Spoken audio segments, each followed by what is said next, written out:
오늘의 말씀지기 경규문 간사입니다. 어려운 시기 가운데 무사히 2020년 한 해를 달려온 여러분 정말 수고 많으셨습니다.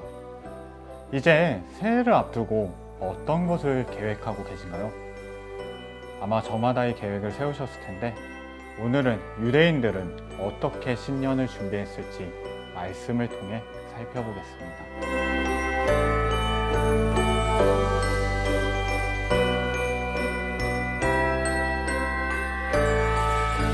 오늘 본문에서 이스라엘 백성은 하나님의 전적인 은혜로 출애굽과 광야 생활을 무사히 마친 뒤 가나안 땅을 앞두고 있었습니다.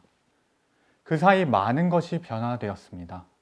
리더는 모세에서 여호수아로, 그리고 부모 세대에서 자식 세대로 바뀌었습니다.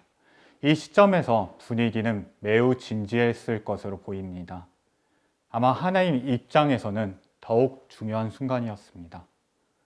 정말 사랑하는 백성들이 온갖 음행과 유혹이 가득한 땅에 입성을 앞두고 있었으니 말이죠.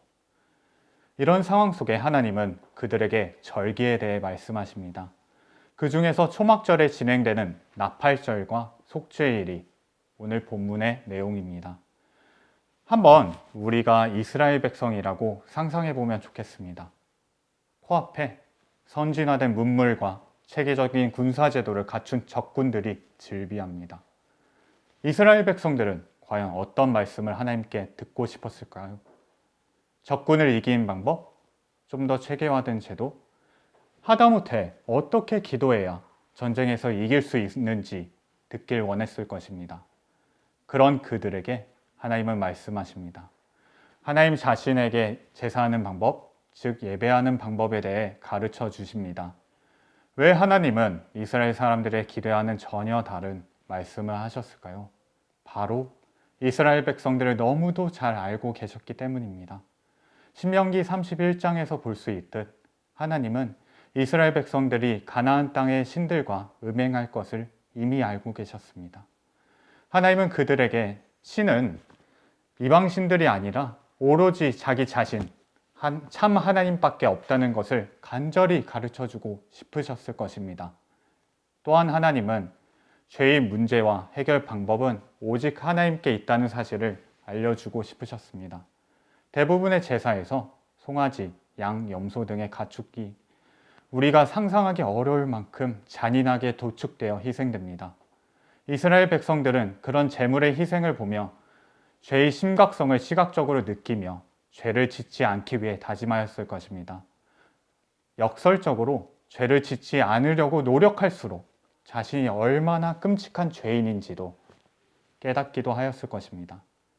죄에 대해 깨달을수록 죄를 사하고 해결할 수 있는 존재는 오직 하나님이라는 것을 알고 마음이 아파 하나님께 자비와 긍휼을 구할 수밖에 없게 됩니다. 이스라엘 백성과 마찬가지로 전적으로 타락한 우리는 하나님의 완전한 은혜로 하나님께 돌아왔습니다. 그런 그리스도인 우리에게 바울은 권합니다. 너희 몸을 하나님이 기뻐하시는 거룩한 산 제물로 드리라.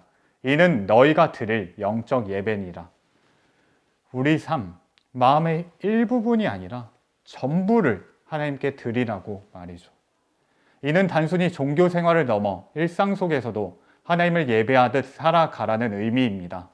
실제로 나보다 남을 더 사랑하며 불쌍한 이웃을 도와 자신만 복을 누리는 것이 아니라 복의 통로가 되어 하나님을 전하라는 것입니다.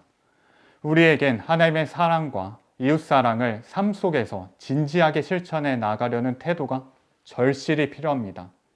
구원의 은혜를 받은 누구든지 말이죠.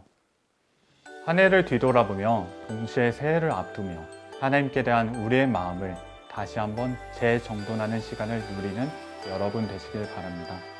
샬롬.